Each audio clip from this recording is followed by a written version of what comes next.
kasih. Haleluya.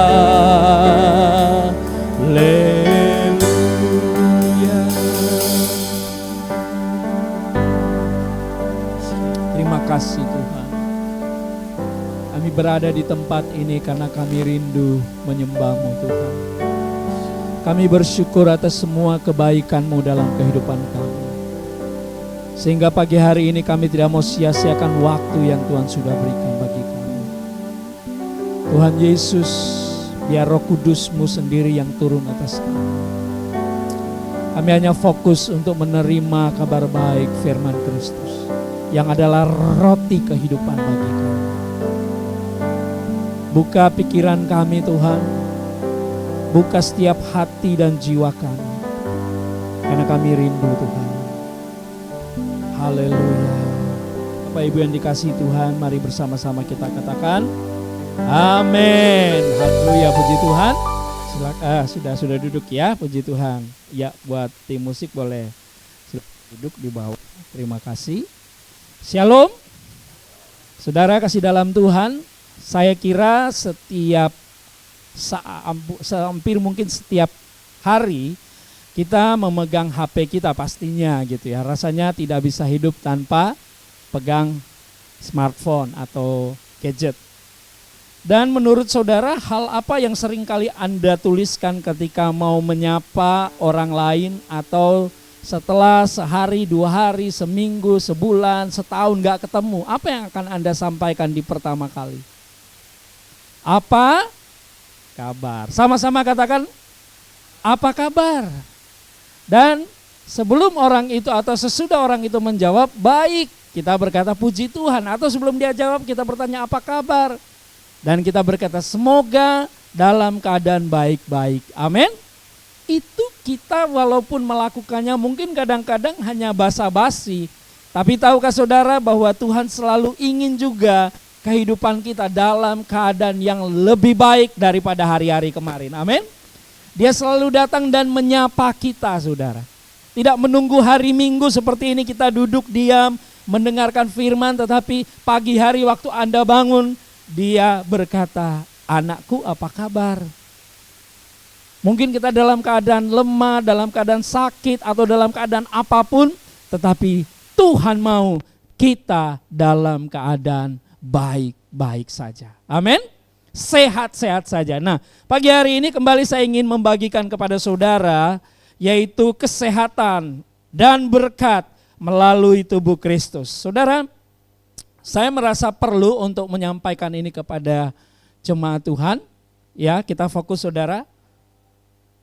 Karena saya percaya bahwa seperti seorang ayah, seperti seorang orang tua yang ingin anaknya sehat, amin saudara, yang ingin anaknya kuat, demikianlah Bapa kita, dia ingin kita dalam keadaan yang sehat saudara. Oleh karena itu pagi hari ini saya berikan judul kesehatan. Saya bukan dokter, tetapi saya percaya Tuhan lebih dari dokter, amin. Tadi malam kami menjenguk anak dari saudara Kevin dan Dian di rumah sakit gitu saudara. Dan ya kita berdoa, memang orang tuanya pasti mungkin lagi pergi dijaga sama keluarga yang lain, tetapi di dalam hati saya atau kita orang yang normal saudara, apalagi kita sudah berkeluarga, sudah punya anak, ketika melihat seseorang yang kita kenal, seorang yang kita sayangi, ketika dalam keadaan sakit, kita ikut empati, betul nggak saudara? Aduh, apalagi ini anak bayi masih kecil, tidak bisa berbuat apa-apa, tetapi dia tidak berdaya di ini rumah sakit saudara, di ranjang rumah sakit. Dan pikiran saya adalah bahwa, aduh, saya tuh benci dengan sakit ini. Tuhan sama melihat kita ketika kita sakit. Dia benci dengan sakit penyakit. Amin. Dia benci. Kalau dia nggak benci, makanya kalau dia nggak benci, dia nggak akan datang ke kayu salib untuk disalibkan. Karena Alkitab berkata, dia disalibkan, dia menanggung segala sakit penyakit kita. Jadi waktu juga pernah saya sampaikan ketika ada orang, teman, keluarga, saudara sakit kanker, ketika Anda datang dan melihat orang ini dalam keadaan tidak berdaya atau sakit apapun, kita pasti akan, aduh kenapa sakit ini datang dalam hidup orang ini. Harusnya tidak, kita membenci sakitnya, kita membenci penyakitnya, tetapi kita pasti mengasihi orangnya. Amin saudara, Tuhan sangat membenci sakit penyakit. Karena itu dia datang untuk kita. Dia mati untuk kita. Dia menanggung segala penyakit kita supaya kita sehat. Katakan amin. 1 bulan ini saudara saya berdoa, saya tidak tahu karena belum ada yang bercerita secara detail kepada saya. Tetapi saya sendiri merasakan dan mengalami, istri saya mengalami, anak-anak saya mengalami, kita merasa semakin lebih kuat, lebih sehat. Dan bagaimana dengan saudara? Mungkin saudara, biasa-biasa saja, karena saya dalam keadaan sehat-sehat saja. Tapi saya mau beritahu saudara, bahwa sekalipun mungkin Anda merasa, biasa-biasa saja, sudah sebulan Anda menerima perjamuan, setiap minggu kita datang beribadah. Saya mau katakan ini, saya percaya tanpa saudara sadari, kalau saudara yakin bahwa setiap kali Anda menerima tubuh dan darah Kristus, sesungguhnya ada sesuatu yang sedang bekerja di dalam tubuh kita, yang sedang memperbaharui dan menguatkan kita. Amin. Kalau kita percaya, kita yakin, sesuatu pasti terjadi. Ya, karena sekali lagi Tuhan mau kita sehat. Katakan Tuhan mau kita sehat. Amin saudara, Tuhan mau kita dalam keadaan sehat. Pasca Yahudi yang terjadi sekitar ribuan tahun yang lalu, ketika pertama kali Tuhan menyuruh mereka untuk memakan daging dan bukan meminum darah, tetapi mengoleskan darah itu di pintu orang Israel, itu adalah bayangan. Katakan bayangan. Bayangan yang kita tidak perlu melakukan itu hari ini, karena itu adalah bayangan. Kita nggak perlu, saya harus makan daging domba dan misalnya kalau Yesus katakan minum darah, kita juga minum darah. Enggak, Yesus adalah wujudnya. Katakan Yesus adalah wujudnya. Yesus adalah substansinya. Anda dan saya boleh mengalami berkat-berkat Tuhan yang luar biasa. Saudara, saat-saat saudara mendengarkan setiap firman, entah firman yang berapa waktu yang lalu atau firman yang sekarang, saudara perhatikan ini. Tuhan bekerja secara supranatural. Amin. Tuhan tidak bekerja secara mekanikal. Mekanikal itu apa ya? Seperti mesin. Ya, seperti mesin, kita orang mesin di sini pasti ada mengerti secara mekanik gitu ya. Pasti tahu alurnya begini. Ya Pak Yanto orang mesin, saya tahu ya, beberapa dari kita juga senang mesin. Ini rusak, ini harus begini. Kita mungkin tahu alurnya, apa yang harus dilakukan. Itu mekanik, itu logika. Tetapi Tuhan bekerja di dalam karya salib tidak seperti itu. Amin. Tuhan bekerja secara supranatural. Katakan supranatural.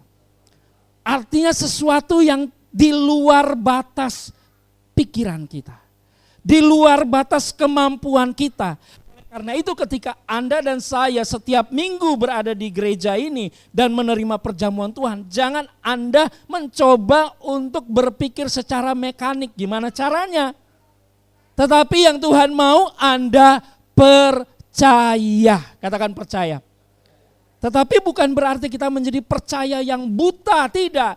Alkitab memberikan penjelasan untuk kita. Tujuannya supaya ketika kita senantiasa menerima, mengambil bagian dalam perjamuan Tuhan, sesuatu pasti terjadi. Secara ilmu kedokteran, setiap hari, setiap bulan, setiap tahun umur kita bertambah, ribuan bahkan jutaan sel kita juga ikut mati saudara. Dan ada sel-sel baru lagi yang muncul. Tetapi perbandingan sel baru dan sel mati, yang ada yang mati dan ada yang baru muncul, itu lebih banyak yang mati. Lebih banyak yang, kenapa? Karena faktor usia. Karena itu yang disebut dengan proses penuaan di dalam diri kita, dalam tubuh kita. Tetapi kita percaya ada satu cara Tuhan yang supranatural yang sanggup mengimbanginya. Katakan mengimbanginya. Melalui apa? Melalui tubuh dan darah Yesus. Kalau Yesus tidak melakukan ini untuk saudara dan saya, ya saudara, maka kita sebenarnya yang saya pernah sampaikan bahwa kita tuh seperti dibiarkan oleh Tuhan untuk tergilas dengan keadaan dunia ini, kondisi dunia ini yang sudah terkutuk karena dosa. Tapi karena Dia mengasihi kita, Dia ingin kita di bawah perlindungannya yang luar biasa. Kita boleh mengalami ini dalam kehidupan kita. Sehingga ada pertanyaan, seberapa pentingkah saya dan saudara makan roti dari Tuhan? Seberapa pentingkah tubuh Yesus ini dalam hidup kita? Ada orang berkata, apaan itu kok Pastor David bicara terus tentang itu. Tentu saya tidak setiap minggu, tetapi saya berdoa 1 bulan penuh ini saya hanya bicara tentang hal ini. Tujuannya berapapun dari saudara yang menangkap dan menerimanya, saudara akan melihat sesungguhnya hasil itu sudah mulai berlaku atas hidup saudara. Berkat itu sudah mulai berjalan atas hidup saudara. Ada orang berkata, masa sih cuma makan aja terus kita jadi sehat?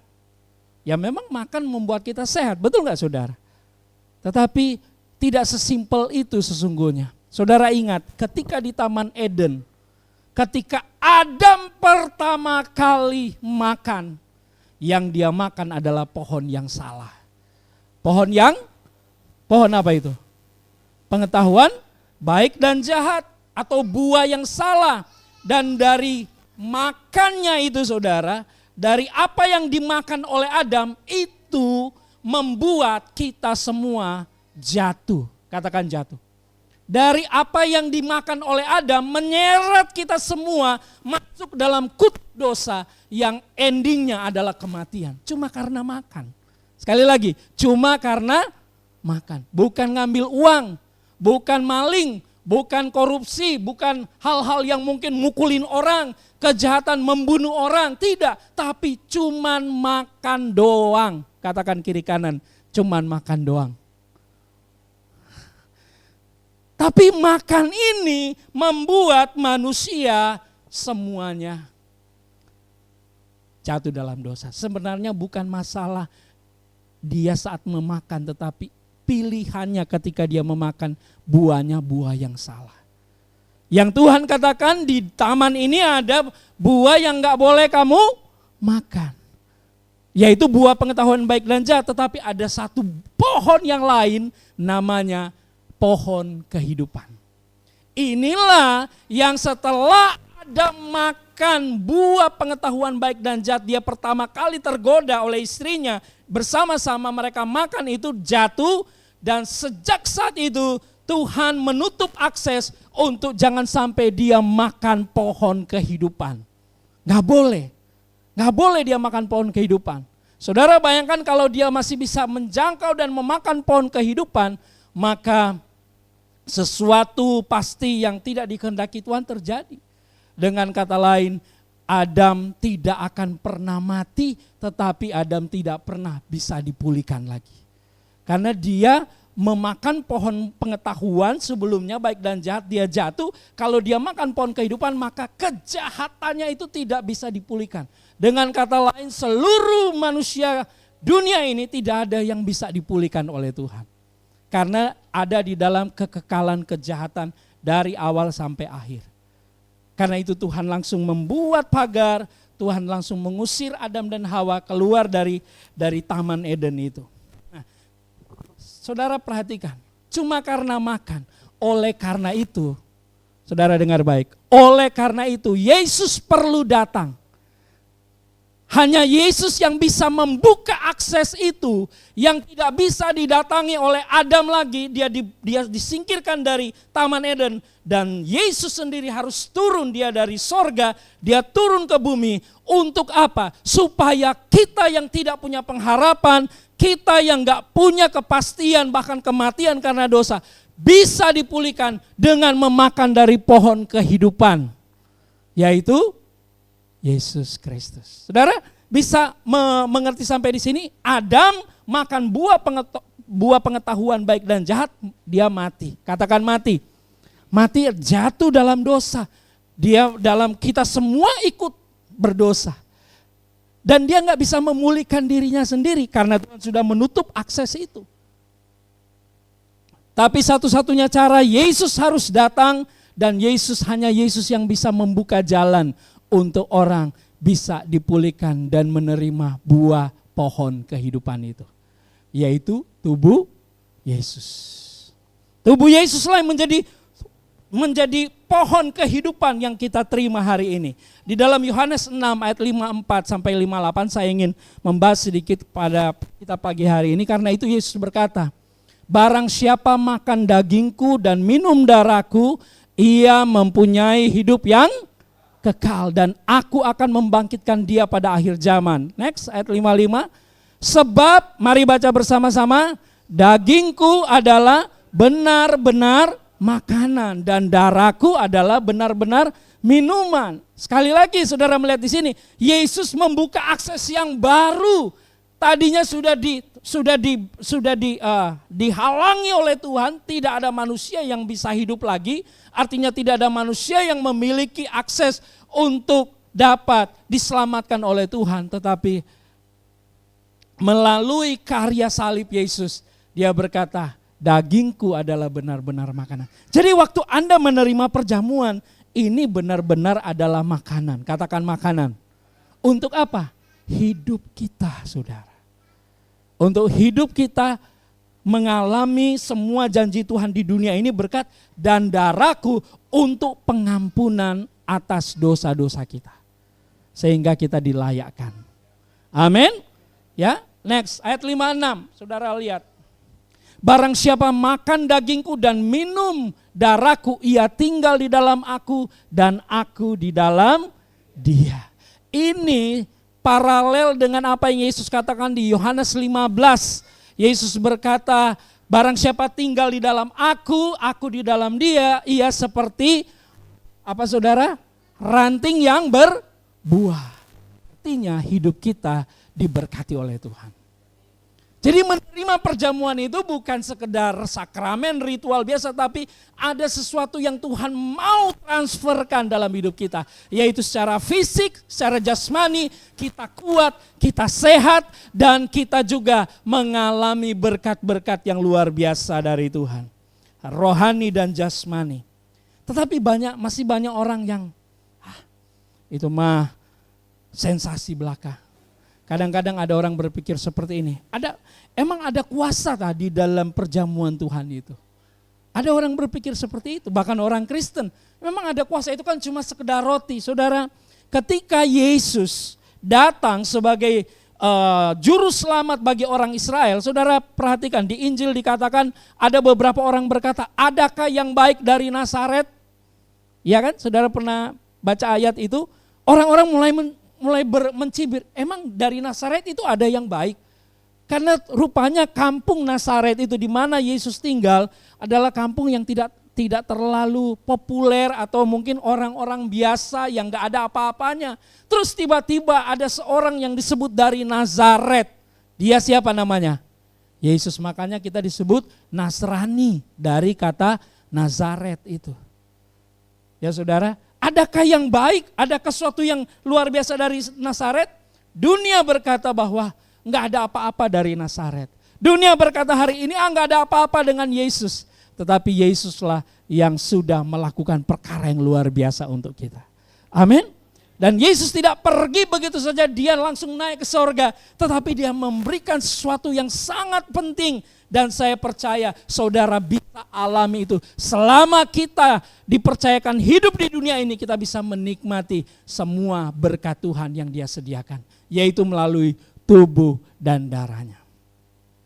Kalau Bapa memberikan penghibur, ingat Yesus berkata kalau aku pergi Bapa akan mengirimkan seorang penghibur, yaitu Roh Kudus. Tapi Yesus sendiri memberikan kepada kita adalah tubuhnya saudara.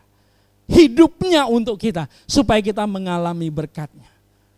Ayat 57. Sama seperti Bapa yang hidup mengutus aku dan aku hidup oleh Bapa, demikian juga barang siapa yang memakan aku akan hidup oleh aku. Akan hidup. Katakan akan hidup. Kata hidup di sini dari kata bahasa Ibrani saudara, bahasa Yunani memakai kata zoe, soe, soso. Ya, ini benar-benar hidup ini bukan masuk surga, tetapi hidup ini adalah kita diberkati secara fisik oleh Tuhan. Kalau kata zoe pakai tambahan kata anion atau apa, itu menjadi hidup kekal. Tetapi ini hidup ini adalah benar-benar selama Anda hidup, lahir dan sampai Anda meninggal, ada jaminan berkat Tuhan yang Tuhan sediakan. Itulah saat kita menerima tubuh dari Tuhan. Sekali lagi, Tuhan tidak bekerja secara logika manusia. Kita sudah melihat Alkitab dari Daud, Musa, siapa lagi saudara, Samson, orang-orang yang dipakai oleh Tuhan secara logika, wah mereka nggak bisa. Tapi itulah cara Tuhan. Dengan kata lain, satu hal penting saudara perlu tanamkan di dalam pikiran saudara bahwa ketika Anda menerima roti dan anggur, yaitu tubuh dan darah Kristus, jangan Anda mencoba berpikir gimana caranya ya, dimana ketemunya secara medis, secara logika gimana caranya. Nggak akan ketemu. Katakan tidak akan ketemu. Karena hanya Yesus yang memberikan jawaban. Tubuhku, dagingku adalah benar-benar makanan. Darahku adalah benar-benar minuman. Kalau kamu memakan dan meminum darahku, dikatakan kamu akan di sini, demikian juga barang siapa yang memakan aku. Ini bahasanya agak sedikit mungkin bagi orang dunia yang tidak mengenal Yesus, oh kita kok disuruh memakan tubuh manusia, ya kan, seperti kanibal. Tidak saudara, bukan seperti itu, tetapi saat kita menerima perjamuan Tuhan itulah Yesus memberikan tubuhnya untuk kita. Barang siapa memakan aku akan hidup oleh aku. Saudara pasti ingin hidup. Amin, kita semua sudah hidup. Tetapi Tuhan mau kita hidup di dalam kehendak dan rencananya yang lebih baik. Orang-orang dunia yang ada di sekitar kita juga mereka hidup, tetapi mereka tidak dapat menerima berkat yang disediakan oleh Yesus. Kecuali mereka percaya. Anda dan saya adalah orang percaya. Sayang kalau Anda menjadi orang percaya tetapi nggak percaya dengan satu kebenaran ini. Anda sedang menghilangkan, mengalami kerugian yang luar biasa. Nah, pagi hari ini sebelum kita kembali menerima perjamuan, saya ingin saudara mendapatkan apa sih berkat-berkat itu yang Tuhan sediakan di dalam karya Kristus yang luar biasa ini. Kita kembali ke Keluaran pasal 12 ayat 9. Ini perintah Tuhan kepada orang Israel. Sekali lagi ini adalah bayangan. Katakan ini adalah bayangan. Wujudnya siapa? Kristus. Ini bayangan. Kata Tuhan kepada Musa untuk dikatakan kepada orang Israel ketika mereka disuruh mengambil anak domba jantan yang tak bercacat, tak bercela, bagaimana cara mereka mengolahnya dan mengkonsumsinya. Saudara perhatikan. Janganlah kamu memakannya mentah atau direbus dalam air, hanya dipanggang di api, lengkap dengan kepalanya dan kakinya, legnya, betisnya, dan perutnya. Kita kadang membaca firman Tuhan ini hanya, itu cuma sekedar cerita, tapi sekali lagi, ini adalah bayangan, wujudnya adalah Kristus. Ada arti semua apa yang ditulis dalam Alkitab saudara. Ada arti yang luar biasa. Yang pertama, jangan makan daging mentah. Kalau saudara penggemar sushi, silakan saudara, ini enggak ada hubungannya. Ya, ada orang suka makan sushi namanya, yang mentah dan sebagainya. Oh nanti enggak boleh lagi, bukan itu maksudnya. Tetapi di dalam korban domba ini dikatakan jangan daging mentah. Apa maksudnya? Tuhan memerintahkan kepada orang Israel supaya mereka memanggang. Katakan dipanggang. Berarti dibakar. Katakan dibakar. Ya, dibakar. Bukan masalah lebih enak dibakar daripada direbus. Bukan itu poinnya, bukan itu. Tetapi maksud dibakar di sini, ini adalah penggenapan akan pengorbanan Yesus, tubuh Yesus dibakar. Tidak ada api memang yang kita lihat turun waktu Yesus disalib. Sekali lagi, tidak ada api. Tetapi ketika Yesus menderita untuk kita, itu adalah api penghukuman yang turun, yang datang kepada Yesus, yang harusnya kita yang dihukum. Amin. Jadi waktu Yesus berada di kayu salib, Yesus sedang menerima api penghukuman itu, saudara. Domba ini nggak bersalah. Domba ini nggak punya kenapa harus dibunuh juga gitu. Tetapi itulah gambaran bahwa api di sini berbicara tentang penggenapan tubuh Yesus dihukum dengan api penghakiman dari Tuhan karena dosa. Perhatikan ini. Kalau saudara ketika menerima roti itu, saudara lihat inilah tubuh yang sudah dibakar, yang sudah dikorbankan. Amin, saudara. Ya, di dalam Yesaya 53 ayat 11, saudara bisa lihat di sana. Sesudah kesusahan jiwanya ia akan melihat terang dan menjadi puas. Ini adalah gambaran tentang ketika Yesus dihukum, Yesus menderita di kayu salib, ada yang menjadi puas di sana. Bukan iblis, tetapi Bapa puaskan, terpenuhi, kemarahannya itu dikeluarkan semuanya dan ditimpakan kepada Yesus. Itulah yang dimaksudkan dengan semua penghukuman, api itu datang kepada Yesus. Makanya daging itu jangan direbus, tetapi dibakar. Dan implikasinya buat saudara hari ini, ketika kita menerima roti, daging yang dibakar, itu yang memberikan kita hari ini tidak ada penghukuman lagi buat saya. Amin, katakan hari ini tidak ada penghukuman lagi buat saya. Gak ada. Sudah tidak ada. Kenapa? Karena Yesus sudah menerima. Saya juga sudah pernah bagikan di Yohanes 12 ayat 30. Coba kita lihat ayat 31. Yohanes 12 ayat 31. Sekarang berlangsung penghakiman atas dunia. Sekarang juga penguasa dunia ini akan dilemparkan keluar. Saudara lihat ayat 32. Dan aku akan menarik, kata Tuhan Yesus, apabila aku ditinggikan dari bumi, aku akan menarik semua orang datang kepadaku. Sekali lagi ini saya sudah jelaskan bahwa ini bukan bicara tentang kita memuji Tuhan, tidak. Tapi bicara tentang ketika Yesus ditinggikan di kayu salib, digantung di kayu salib ini, pada saat itulah dia menarik semua penghukuman, penghakiman yang harusnya atas kita, turun kepada kita, tetapi turun kepada Yesus. Itulah saat dia bakar.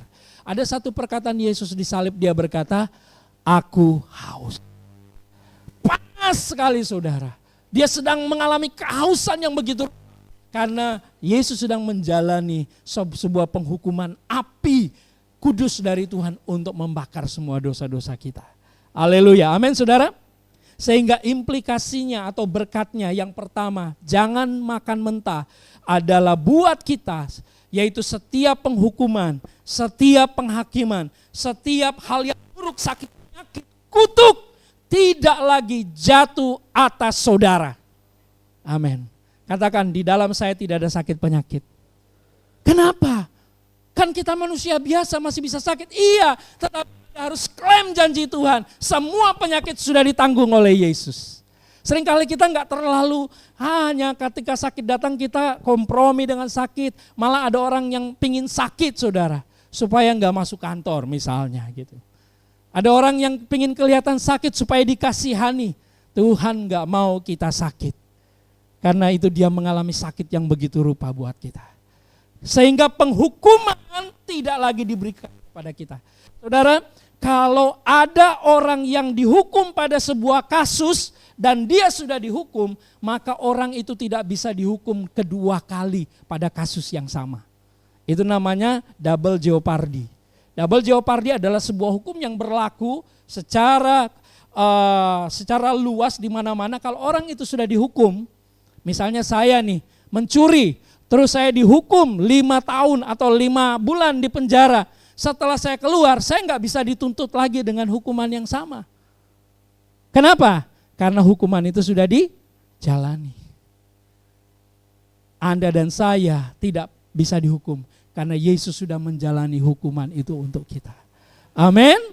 Tidak bisa, iblis nggak bisa. Oleh karena itu minggu lalu saya bicara tentang ketika Yesus bangkit, maka kita dideklarasikan orang benar. Amin, itulah deklarasi pembenaran. Ketika Yesus bangkit untuk mendeklarasikan bahwa Anda sudah dibayar lunas. Iblis nggak punya pintu akses untuk datang dan menagih hutang kepada Anda. Tidak ada lagi, karena Yesus sudah bayar lunas. Iblis harusnya menagih hutang dengan cara menghukum, memberi sakit penyakit, memberi penderitaan, memberikan banyak hal kutuk dan sebagainya. Tapi dia tidak bisa lagi, karena Yesus sudah bayar itu dengan lunas di kayu salib. Haleluya. Kalau Yesus sudah bayar dengan lunas, kalau Anda nggak tahu Anda sudah dibayar, Anda bisa saja ditipu oleh si penagih hutang itu. Oh, belum dibayar, nggak ada buktinya. Kita nggak bisa memberikan buktinya. Tapi kalau Anda tahu kebenaran itu akan memerdekakan kamu. Amin. Kalau Anda tahu sudah diampuni, iblis tidak bisa datang dan mendakwa Anda dan berkata, kamu orang berdosa, tahu nggak Tuhan masih menyimpan dosamu di surga, dosamu belum diakui dan sebagainya. Tapi ketika Anda tahu, Anda cukup menunjukkan receipt payment, bukti pembayaran sudah lunas. Waktu Anda sakit, katakan kepada iblis dan sakit penyakit, sorry ya sakit penyakit, saya sudah lunas dibayar. Amin. Ketika Anda, memang kita masih bisa sakit ya, karena kita masih di dunia ini, tetapi Anda diberikan satu cara oleh Tuhan untuk kita bisa menolak sakit penyakit itu. Untuk kita bisa melawan sakit penyakit itu, karena Yesus sudah bayar lunas. Jangan makan mentah, karena Yesus yang dihukum, Yesus dibakar begitu rupa agar supaya kita dibebaskan. Beri tepuk tangan bagi Yesus. Jangan direbus dengan air, kata firman Tuhan di dalam Keluaran 12. Artinya jangan pernah mengecilkan penderitaan siksaan Yesus. Jangan pernah kita menganggap, cuma begitu rupanya Yesus. Ya orang juga ya pasti mati. Kadang-kadang ada orang dunia yang melihat pengorbanan Yesus hal biasa. Ya puji Tuhan kalau kita mau menggambarkan, Tuhan memberikan satu sarana. Film The Passion of the Christ adalah film yang setidaknya mendekati 90% seperti yang Alkitab katakan. Sehingga kita bisa melihat bagaimana luar biasa dia menderita untuk saudara dan saya. Amin. Tadi jangan makan mentah, implikasinya untuk saudara, berkatnya untuk saudara. Hari ini tidak ada lagi penghukuman. Amin. Sudah ada yang menggantikannya. Sudah ada yang dibakar untuk itu. Sehingga ketika orang Israel makan daging itu benar-benar daging yang dibakar, dipanggang. Dan Tuhan katakan jangan sisakan, habiskan semua. Artinya apa? Ketika Yesus dihukum, menderita, tidak ada yang tersisa saudara. Semuanya dibayar lunas. Haleluya. Bayangkan ini, wow, Tuhan saya luar biasa, saya sangat diberkati. Kedua, kembali ke Keluaran 12 ayat 9. Hanya dipanggang di api, itu sudah jelaskan, lengkap dengan kepalanya. Artinya yang dipanggang juga bukan cuma daging, kepalanya. Bukan cuma dipanggang, artinya dimakan juga. Orang Manado, orang Batak pada umumnya senang makan kepala babi, saudara. Ya enggak, enak itu kalau kepala babi saudara ya. Memang enak itu kepala itu, apalagi kalau dibakar. Ya tapi ada yang juga direbus, tapi ini enggak ada hubungannya sebenarnya. Ini tentang anak domba. Dikatakan kamu makan kepalanya. Ini sekalipun bahasa Indonesia mengatakan lengkap dengan kepalanya, itu artinya kepalanya juga ikut dimakan. Kenapa kepala ikut dimakan? Ini rahasia yang kedua. Hal ini berbicara tentang bagaimana Tuhan menyediakan hikmat untuk anak-anaknya, saudara. Kepala berbicara tentang pikiran, amin. Kepala berbicara tentang hal-hal yang wow, semuanya itu bersifat ya semua yang kecerdasan, kesehatan mental itu ada di kepala. Yesus memberikan kepalanya dimahkotai duri. Itu sakitnya luar biasa, betul nggak? Coba saudara ketusuk paku saja satu, paku apa itu ya, paku payung atau apa, di jari aja sakit, bagaimana ditusuk di kepala? Sakitnya luar biasa. Yesus dimahkotai duri di kepalanya, dia menanggung rasa sakit yang luar biasa di area kepala.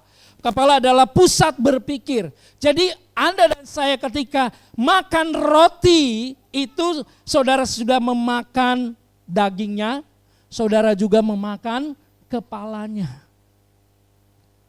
Memang ini jangan diartikan secara hurufiah dalam arti kita memakan kepala Yesus dalam bentuk kepalanya, enggak. Tetapi ini kita melihat bahwa Yesus memberikan kepalanya disiksa demikian rupa agar Anda dan saya memiliki kesehatan mental, pikiran yang murni, yang jernih, yang diberkati oleh Tuhan.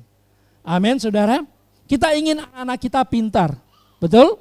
Kita ingin kita juga tidak melihat anak-anak kita menjadi bodoh, tidak. Tapi Tuhan memberikan lebih daripada itu. Melalui kepalanya kita boleh mengalami berkat yang luar biasa. Oleh karena itu di Filipi pasal 2 ayat 5 dikatakan demikian, kenakanlah pikiran Kristus. Gimana kita mau mengenakan pikiran Kristus? Melalui kepalanya yang kita makan. Dari roti perjamuan itu kita juga menerima hikmat yang luar biasa dari Tuhan. Yesus menderita secara mental saudara. Saudara bayangkan ini. Ketika Yesus, kalau saudara mengerti di sini bahwa siksaan pertama, tolong tetap fokus. Siksaan pertama sebelum Yesus sampai mati di kayu salib, siksaan pertama mental saudara yang Yesus alami. Waktu Yesus ditangkap, sebelum Yesus ditangkap, dia berada di mana? Taman Getsemani. Apa yang terjadi di Taman Getsemani? Dia berdoa begitu rupa dan sampai mengeluarkan titik-titik darah. Pelunya, keringatnya seperti titik-titik darah. Ini menunjukkan bahwa Yesus sedang mengalami tekanan yang dahsyat secara pikiran saudara. Dia sedang mengalami tekanan mental yang sangat luar biasa. Sampai, jadi itu boleh disebut stres yang tingkat dewa saudara. Depresi yang luar biasa. Kok bisa kita katakan itu? Sampai Yesus berkata begini. Kalau boleh, apa? Itu berarti Yesus sedang tertekan atau sedang happy? Halo? Dia sedang tertekan luar biasa. Dan dia berkata, Bapa kalau boleh, ambillah apa? Cawan ini, penderitaan ini. Kenapa Yesus ngomong begitu?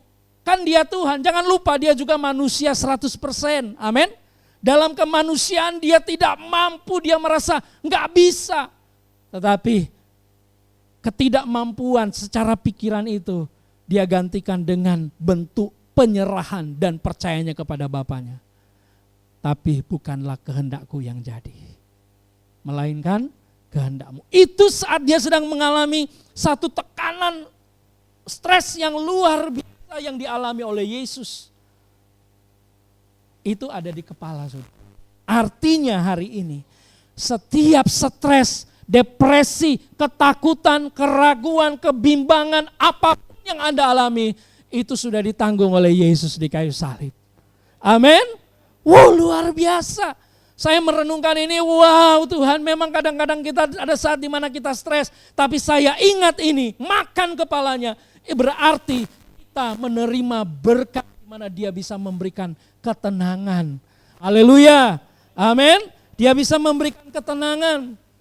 Pikiran Adam, saudara tahu Adam ketika diciptakan, pekerjaannya ngapain?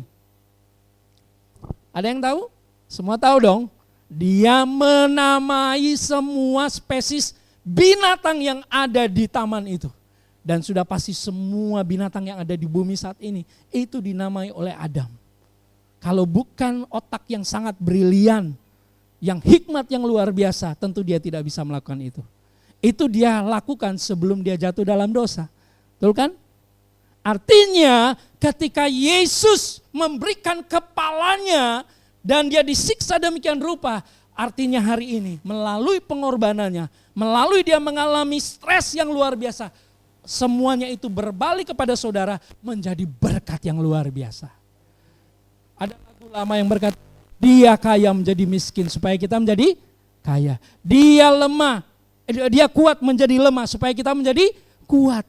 Jadi terjadi kontradiksi, apa yang Yesus alami negatif menjadi positif buat saudara. Amin. Apa yang Yesus alami yang sangat mengerikan menjadi berkat buat saudara. Haleluya, bukankah itu hal luar biasa? Makan kepalanya sampai habis.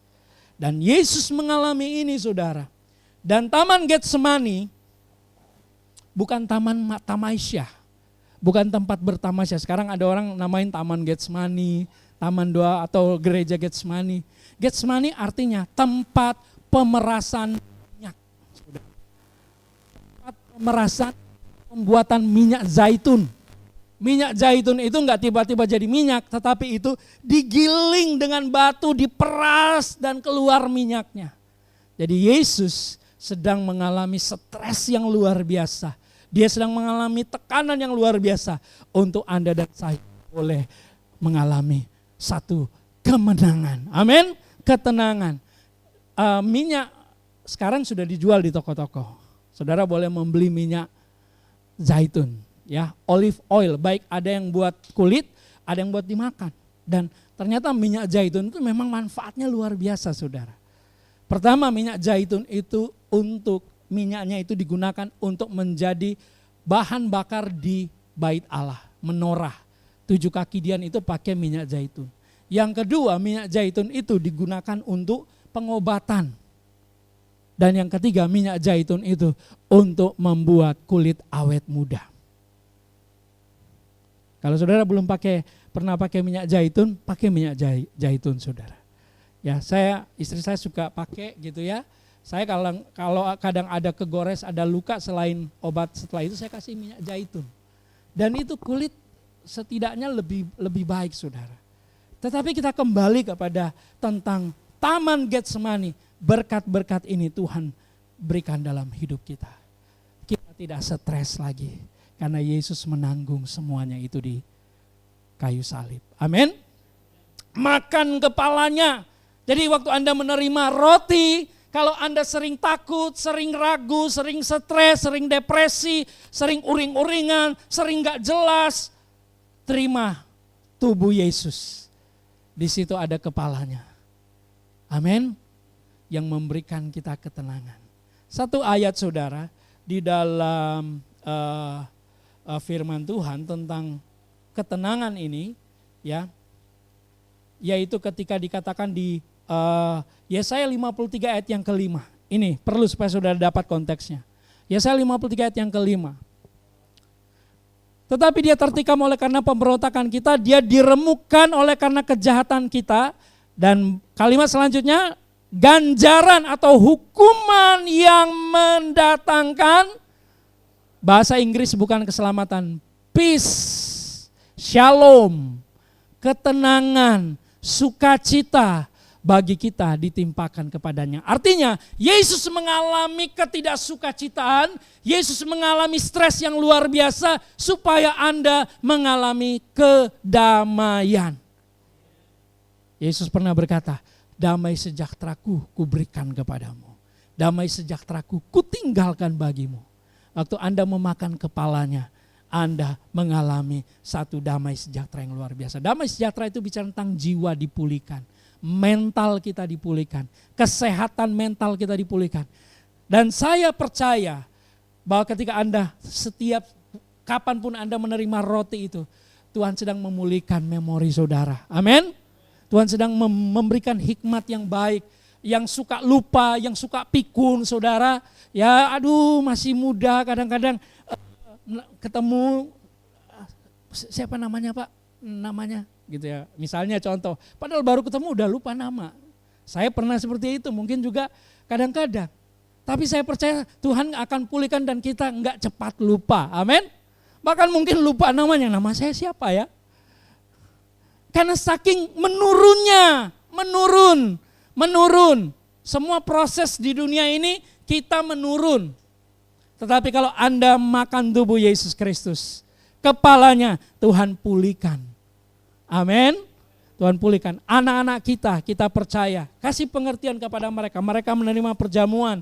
Saudara doakan anak-anak kita juga mengalami perbaikan secara intelektual, kecerdasan. Amin saudara. Oke, satu lagi ya saudara.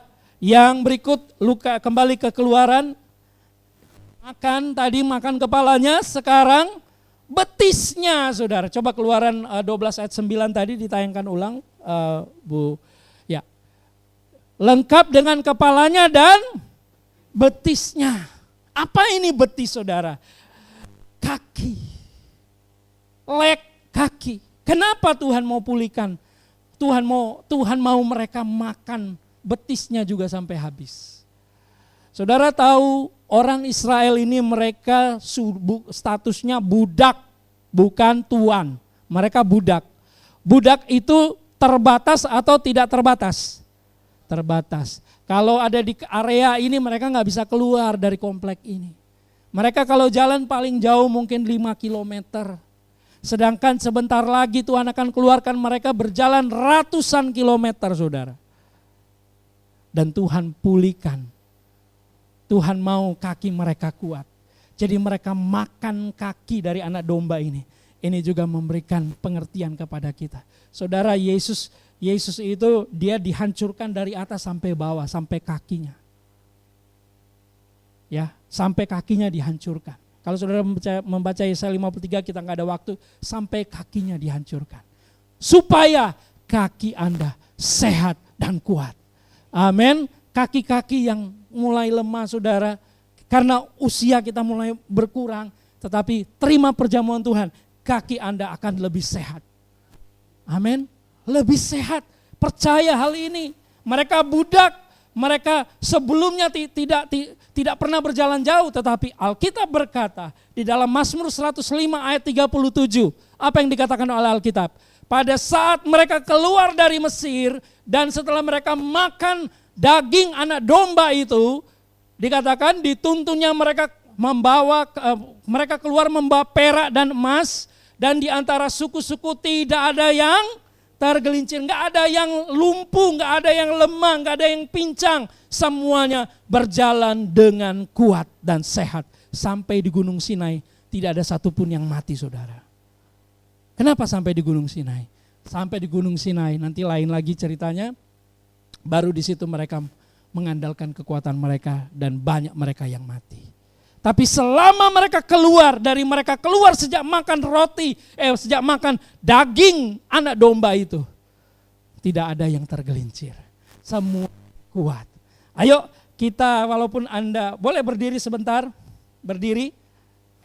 Saudara gerakkan kaki Anda, kaki saya kuat.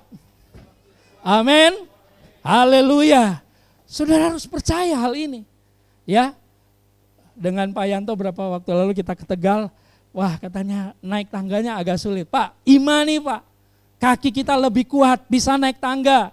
Ibu Rina, kakinya akan lebih kuat, amin. Haleluya, beri tepuk tangan bagi Yesus. Silakan duduk, karena ada yang sudah mulai ngantuk, jadi saya sedikit suruh bergerak. Sebentar lagi, sedikit lagi saudara, karena ini berkat. Saya tidak sedang menjual obat, tapi saya sedang menceritakan tentang karya Yesus yang sempurna untuk kita. Amin. Haleluya. Betis kita makan betisnya, makan kakinya, supaya apa yang dialami Yesus, kakinya juga dihancurkan, supaya kaki kita menjadi kuat. Sampai usia berapapun Tuhan izinkan kita hidup, kaki kita tetap kuat. Haleluya. Amin. Imani saudara. Imani, saya percaya berapa saat lagi ada yang bersaksi kaki saya lebih kuat lagi. Haleluya. Tuhan memberikan kekuatan untuk kaki kita. Yesaya 40 ayat 31 dikatakan berlari tidak menjadi lelah, berjalan tidak menjadi lesu. Haleluya. Itu yang janji Tuhan untuk kita anak-anaknya. Ini hanya kita dapat melalui korban tubuh Yesus Kristus. Enggak ada di tempat lain, enggak bisa didapatkan di tempat lain. Dan yang terakhir yang disuruh makan apa? Yaitu isi perutnya. Pertama, jangan direbus. Ya saudara. Yang kedua apa tadi? makan kepalanya. Jangan direbus artinya dibakar. Makan kepalanya. Yang ketiga, makan kakinya. Yang keempat, makan isi perutnya. Saudara, ini benar dilakukan oleh orang Israel. Isi perut itu dibakar dan dimakan. Tentunya mungkin sudah dibersihkan ya. Sudah dibersihkan dulu isi perutnya anak domba itu. Apa sih maksudnya untuk kita hari ini? Saudara, kita bisa membuktikan hari ini. Ada banyak sakit penyakit yang timbul yang sebenarnya kita anggap remeh tetapi itu menjadi penyebab yang begitu fatal. GERD, lambung, ya kan? Tiba-tiba wah meninggal tiba-tiba. Kenapa? Asam lambung. Ya kan? Pencernaan yang terganggu. Seringkali bahkan waktu yang lalu saya mendengar ada sahabat saya di gereja yang lain kena kanker usus. Ada yang meninggal, ada juga jemaat kita berapa waktu yang lalu meninggal karena kanker usus. Dan sebagainya. Kenapa Tuhan suruh mereka makan isi itu? Tidak dijelaskan tetapi kita bisa melihat hari ini. Saudara tahu lambung Yesus ditusuk. Sampai terburai isi perutnya. Tidak semua terburai tapi kelihatan. Tulang-tulangnya kelihatan. Semuanya itu sekali lagi yang dialami oleh Yesus begitu dahsyat, begitu luar biasa. Anda alami kebalikannya. Amin. Amin. Negatif yang dialami oleh Yesus yang luar biasa, penyiksaan, Anda alami kebaikan dari semuanya itu. Jadi isi perut ini ketika seorang mengalami stres, depresi, biasanya organ yang paling rentan terganggu adalah perut atau lambung. Dan dari situlah timbul penyakit yang populer saat ini, penyakit GERD, asam lambung, itu bisa mengganggu jantung, ginjal, paru-paru dan sebagainya, akhirnya mati sebelum waktunya. Perut, usus sering menjadi sarang banyak bakteri dan virus, ini kata dokter ya. Yesus mengerti bahwa organ tubuh mana saja yang perlu diprotek oleh tubuhnya.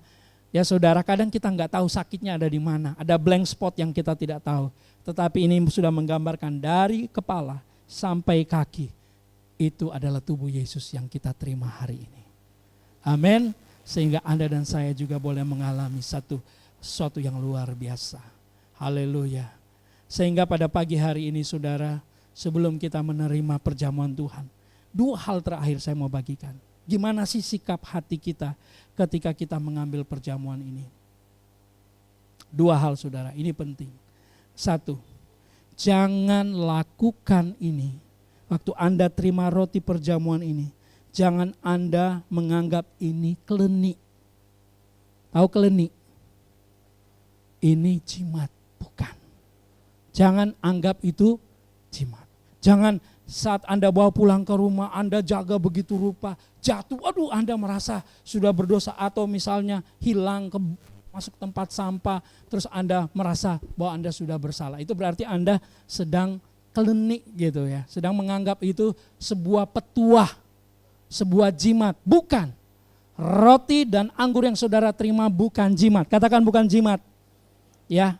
Rahasia kuasanya terletak bukan pada benda itu, tetapi pada percaya Anda pada perkataan Yesus, inilah tubuhku. Pada saat itu makan Anda masuk dalam tubuh Anda, di situ terjadi mujizat. Tetapi yang memicu mujizat itu adalah Anda sungguh-sungguh percaya bahwa benar ini adalah tubuh Yesus. Amin saudara. Yesus tidak memakai bahasa yang lain selain dia berkata, inilah tubuhku. Dia hanya memakai satu kata itu. Dan yang kedua, yang perlu saudara selalu lakukan. Yang pertama, jangan menganggap itu jimat. Jadi ingat, jangan anggap itu jimat atau jangan berpikiran klenik, jangan. Yang kedua, jangan mencoba-coba. Coba deh, siapa tahu. Jangan. Saudara enggak dapat manfaat apa-apa. Karena pengorbanan Yesus itu tidak coba-coba buat kita. Dia berikan 100%. Amin. Pengorbanannya itu sempurna untuk kita. Justru kalau kita, ada istilahnya begini, enggak ada salahnya dicoba, iya kan? Ya apa kata pastor lah, apa salahnya saya coba. Saudara nggak dapat berkat apa-apa.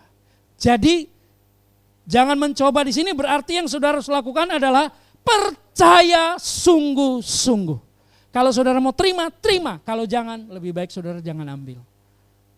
Tapi kalau saudara percaya, tapi kalau saudara pikir, saya mau coba deh, lebih baik jangan. Tuhan gak mau seperti itu sikap kita. Kita benar-benar ambil. Makanya Yesus berkata lebih baik kamu dingin atau panas daripada kamu suam-suam. Orang yang suam-suam artinya orang yang bimbang. Yakobus 1 ayat 8 berkata orang yang bimbang tidak mendapatkan apa-apa. Jadi jangan rugi saudara. Lebih baik saudara katakan, ya saya mau menerima. Hanya orang bodoh yang tidak mau menerima pengorbanan Yesus. Amin. Pagi hari ini menjelang siang, mari kita mau menerima perjamuan Tuhan. Ya, saya minta izin selama 1 bulan ini, saya sedikit lebih lama.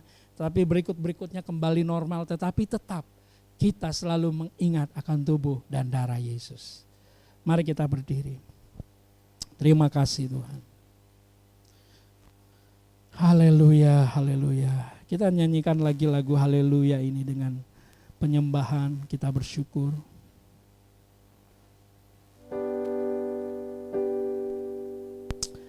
Haleluya.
Pak Yanto dan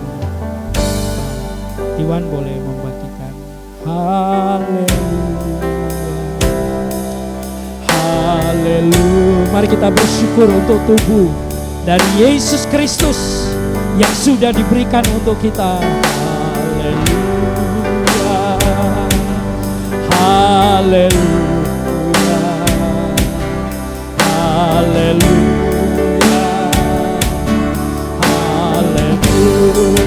Haleluya, haleluya, haleluya,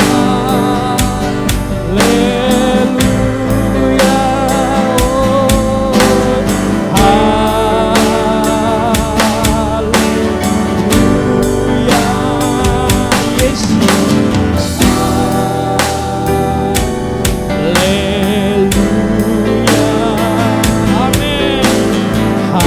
Mari sembah Dia, bersyukur. Haleluya, amin.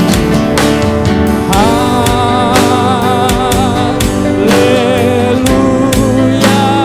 oh, haleluya.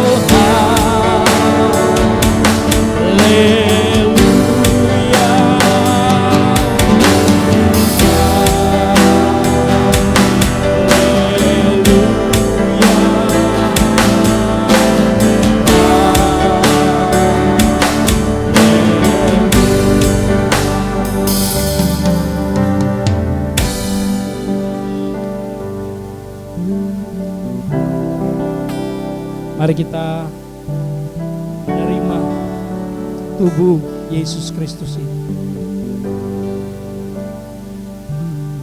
Saya percaya Roh Kudus menerangi setiap pikiran kita. Melalui tubuhnya, pikiran kita juga dicerahkan. Kita mengalami satu pemulihan secara mental. Setiap stres, setiap depresi, ketakutan, keraguan sudah ditanggung oleh Yesus. Yesus sudah melewati semuanya itu supaya Anda dan saya boleh diberkati. Yesus sudah menerima hukuman itu melalui tubuhnya, kepalanya, juga melalui kakinya, supaya Anda lebih kuat lagi untuk berjalan. Tidak ada sakit apapun lagi yang mengganggu kaki Anda, karena tubuhnya dan isi perutnya anak domba itu, yaitu Yesus Kristus, kita terima, kita makan bersama-sama pagi hari ini. Dengarkan perkataan Yesus, ambillah. Mari kita pegang dengan tangan kanan kita. Dan ingat yang pernah saya sampaikan, ketika ini masih ada di tangan Anda, ini tidak sesuatu apapun yang bisa mengubahkan Anda. Tapi waktu kita terima, kita makan, masuk dalam tubuh kita, sesuatu terjadi. Ambillah dalam nama Yesus, makanlah saudara.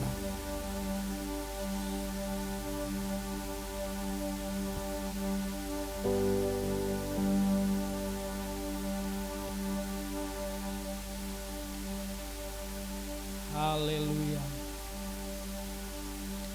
Inilah tubuhku, kata Yesus. Waktu Anda mengunyah dan menelannya, masuk dalam tubuh Anda, tubuh yang sudah dihancurkan, menjadi berkat, kekuatan, mujizat, kesehatan sudah terjadi. Sel-sel Anda diperbaharui, semua kelemahan, sakit, penyakit apapun tidak berkuasa lagi atas hidup Anda. Dalam nama Yesus, tubuh Yesus Kristus sudah memberikan pemulihan dan kesembuhan. Haleluya. Dan Yesus mengambil cawan dan berkata, inilah perjanjian baru yang dimeteraikan oleh darahku untuk pengampunan dosa. Kita bersyukur dan berterima kasih. Yesus berkata, ambillah dan minumlah. Dalam nama Yesus, minumlah.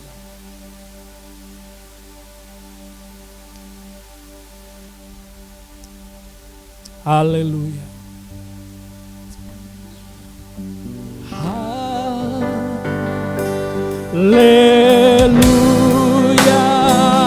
Amin. Haleluya.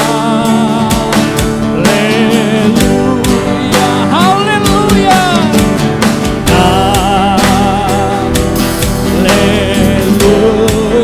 Haleluya. Haleluya. Sekali lagi. Mari katakan haleluya. Haleluya. Oh, thank you Lord. Haleluya. Yes.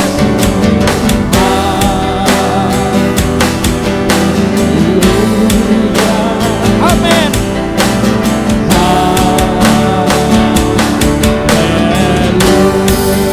Beri tepuk tangan bagi dia. Yes. Amin. Haleluya. Terima kasih untuk tubuhmu dan darahmu Tuhan. Tubuhmu mulai dari kepala sampai ke kaki, ujung kaki kami sudah dijamah oleh Tuhan. Kami sehat lebih baik dari hari-hari sebelumnya. Dan kami bersyukur menerima pengorbanan Yesus Kristus. Dan kami sudah dilayakkan, kami sudah dibenarkan oleh karena pekerjaan salib. Darah Yesus Kristus benar-benar adalah minuman dan dagingnya benar-benar adalah makanan. Kami hidup dan kami sudah diberkati dalam nama Yesus. Terima kasih. Saudara, percayalah, tidak hanya kehidupan saudara pribadi, saudara imani juga keluargamu mulai dipulihkan oleh Tuhan. Kehidupan suami istri, apapun yang tidak mungkin bagi manusia, Tuhan sanggup mengubahkan. Karena Tuhan tidak hanya menyelamatkan pribadi lepas pribadi, tapi Dia juga mau menyelamatkan setiap suami istri, keluarga dan anak-anak. Percaya saudara dipulihkan, diberkati oleh Tuhan.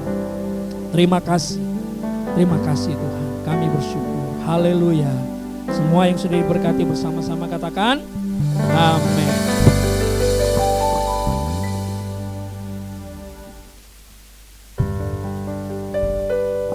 Haleluya. Semua diberkati, amin. Katakan saya sudah diberkati. Mari kita memberkati gereja di mana kita sama-sama berkumpul di tempat ini. Mari kita memberkati gereja kita. Haleluya.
Saudara diberkati, amin. Saya berdoa juga jemaat yang ada di rumah atau dimanapun Anda menyaksikan ini, alami berkat-berkat Tuhan. Haleluya, mari kita berdiri bersama-sama saudara. Kita akan akhiri ibadah kita. Dan saya percaya kita semua ada damai sejahtera dari Tuhan. Jangan takut, tidak ada stres, tidak ada depresi yang menguasai hidup Anda. Tidak ada kebimbangan, tidak ada keraguan. Dan Tuhan yang menyediakan segala yang terbaik untuk kita. Terima kasih Bapak. Bapak, terima kasih. Kami mau berdoa buat seorang anak bayi, keluarga dari Kevin dan Dian yang saat ini sedang dirawat di Rumah Sakit Siloam Putra Bahagia Tuhan. Kami percaya melalui kedua orang tuanya mereka juga menerima perjamuan Tuhan, tubuh dan darah Kristus. Anak ini sudah dipulihkan, dijamu oleh Tuhan. Dalam nama Yesus kami percaya. Saudara-saudara kami yang lain yang berada di rumah, mungkin yang dalam kelemahan secara tubuh, Tuhan, kami percaya bahwa Engkau tidak pernah berubah. Yesus tidak berubah dahulu, sekarang, dan selamanya. Dia hidup, dia berkuasa, dan dia melakukan perkara-perkara ajaib karena dia mau. Tuhan mau kami sehat, Tuhan mau kami diberkati, Tuhan mau kami tidak hidup di bawah kutuk. Karena itu kami bersyukur senantiasa untuk tubuh dan darah-Mu yang sudah diberikan bagi kami. Terima kasih Tuhan, Engkau hentar, Engkau tuntun, Engkau sertai anak-anak-Mu Tuhan. Sepanjang minggu yang baru ini, dalam usaha, dalam pekerjaan, dalam bisnis, dalam segala hal kegiatan mereka, semua orang percaya jemaat Tuhan, gereja FCC baik yang hadir maupun yang tidak hadir, berkati Tuhan sertai. Kami percaya mereka akan melihat Tuhan berkat-berkat, kesehatan, kekuatan, sukacita. Tuhan berkat berkelimpahan mereka alami karena tubuh dan darah Yesus adalah jaminannya. Terima kasih, kami bersyukur untuk berkat-Mu hari ini, kami sudah diberkati. Terima kasih Tuhan. Mari kita mengangkat tangan. Kita senantiasa percaya, selalu percaya, tetap percaya, dan tidak pernah ragu akan janji Tuhan. Kekasih-kekasih Yesus Kristus, terimalah anugerah rahmat dari Bapa kita di sorga. kasih karunia Tuhan Yesus Kristus dan persekutuan penyertaan oleh Roh Kudus memberkati kehidupan kita hari ini dan sampai selamanya. Di dalam nama Tuhan Yesus, haleluya. Semua yang pernah katakan, amin.